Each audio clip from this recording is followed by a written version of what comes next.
Welcome to A to Z study point. प्यारे बच्चों, मैं प्रदीप सर आज हम क्लास लेके आए हुए हैं। एक था राजू एक था काजू, ये एक कविता है। चलिए इसको थोड़ा सा पढ़ लेते हैं, आखिर क्या कहता है। एक था राजू एक था काजू, दोनों पक्के यार, एक दूजे का थामे बाजू, जा पहुँचे बाजार। और भीड़ लगी थी धक्कम धक्का, देख के रह गए हक्का बक्का। इधर उधर वो लगे ताकने, यहाँ झांकने वहाँ झांकने। यानी ये दोनों दोस्त जो थे मेला गए थे और इधर उधर वो देख रहे थे, यही इसमें कहा रहा है।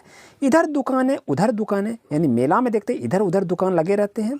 अंदर और बाहर दुकानें, सभी जगह दुकान थे।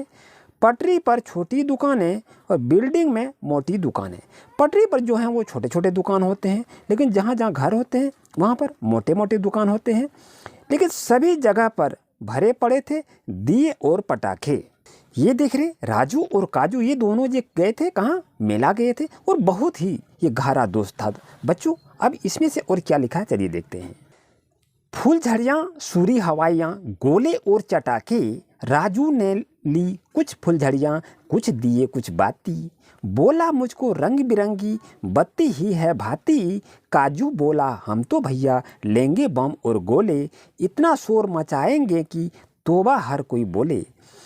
और यह काजू कहता है कि हम बम लेंगे गोले लेंगे और सबको डराएंगे, यही कह रहा है। दोनों घर को लौटे और दोनों ने खेल चलाए, एक ने बम के गोले छोड़े एक ने दीप जलाए। अब इसमें से क्या कहता है, काजू के बम गोले फटकर मिनट में हो गए खाक, पर राजू के दिया बाती जले देर तक रात। तो यही कविता को लिखा है सफदर हाशमी ने। और प्यारे बच्चों, इसका उद्देश्य क्या है, जीवन का मूल्य है कि जीवन में सदैव उचित निर्णय लेने का प्रयत्न करने चाहिए। यानी कौन हम कब काम क्या करेंगे उसके बारे में बताया जाता है। बच्चों आज का कविता कैसा रहा जरूर बताएंगे। और यहाँ पर देखते हैं कुछ आपके पास क्वेश्चन आंसर है बच्चों। चलिए क्वेश्चन आंसर को कुछ करते हैं। जैसा कि देख रहे हैं क्वेश्चन नंबर 1 आपका है बच्चों। यहाँ पर लिखा है राजू और काजू दोनों आपस में क्या थे। तो लिख लीजिए राजू और काजू दोनों आपस में गहरा मित्र थे, ये लिखेंगे। यार मैंने मित्र होता है। क्वेश्चन नंबर 2 को लिख लीजिए राजू ने बाजार से क्या लिया। तो राजू ने बाजार गया था, तो वो बाजार से क्या लिया था राजू ने। तो राजू ने बाजार से फुलझड़ियाँ लिए और कुछ दिए भी लिए कुछ बाती भी लिए। तो बच्चों उसको लिखेंगे कैसे। तो बच्चों इसको अच्छी तरह से लिख लीजिए। राजू ने बाजार से कुछ फुलझड़ियाँ कुछ दिए और कुछ बातें लिए, इस तरह से इसको लिख सकते हैं। 3 नंबर में क्वेश्चन कह रहा है बच्चों कि काजू के बम और गोले क्या हो गए। तो लिखेंगे बच्चों, आंसर लिखिए काजू के बम और गोले कुछ मिनटों में खाक हो गए, यानी जल गए, यही इसमें लिखना है। अब आते हैं क्वेश्चन नंबर बच्चों 4 नंबर पर। वीडियो अच्छा लग रहा तो लाइक ज़रूर करेंगे और चैनल पर नए हैं तो दोस्तों प्यारे बच्चों सब्सक्राइब कर लीजिए। मैं प्रत्येक दिन ऐसे ही कहानी की जो भी आप पढ़ रहे हैं, जो भी विषय में आपको दिक्कत हो कमेंट कीजिए, मैं आपके लिए नए नए क्वेश्चन लेके आएंगे। और यहाँ लिखा है राजू और काजू के खरीदे गए सामानों में क्या अंतर था। तो राजू जो सामान खरीदा था ना, तो राजू का सामान दिया जो खरीदा वो रात भर जलता रह गया, और काजू का सामान जो खरीदा था वो 1 मिनट में ही जलकर खाक हो गया। तो इस तरह से जो आंसर लिखा गया है इस तरह से इसका आंसर को लिख सकते हैं।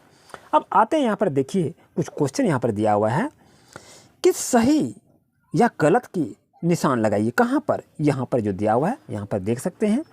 तो यहाँ पर क्या लिखा है बच्चों ध्यान दीजिए। यहाँ पर लिखा है कि भीड़ लगी थी धक्कम धक्का। तो ये तो भीड़ लगा हुआ था, तो इसको क्या करेंगे, ये सही टिक लगा देंगे। राजू ने ली बम और गोले, क्या राजू ने बम और गोले लिए थे।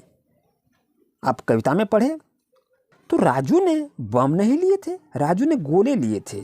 तो यहाँ पर क्या है, काजू ने क्या लिए थे, गोले लिए थे और बम लिए थे। तो राजू ने दिए लिए थे, तो ये क्या है, ये कथन आपका गलत है।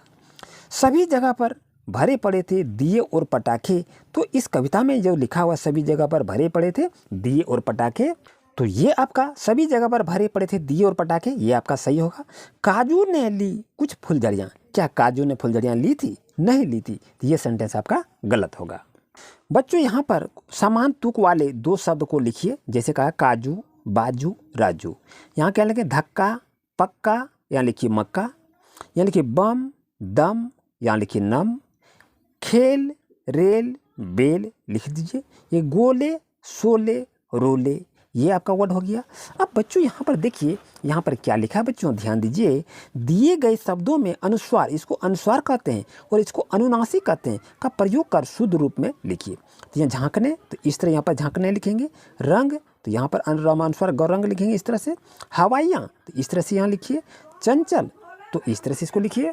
और यहाँ पर दिया है दिए गए शब्दों के बहुवचन लिखिए। तो फुलझड़ी का फुलझड़ियाँ लिख लीजिए। इस तरह से आपके सामने में दिखाई दे रहा है, इस तरह से आप लिख सकते हैं। उम्मीद है बच्चों आज को अच्छी तरह से क्लास समझ में आ गया होगा। मिलते हैं न्यू क्लास में और साथ। Thank you.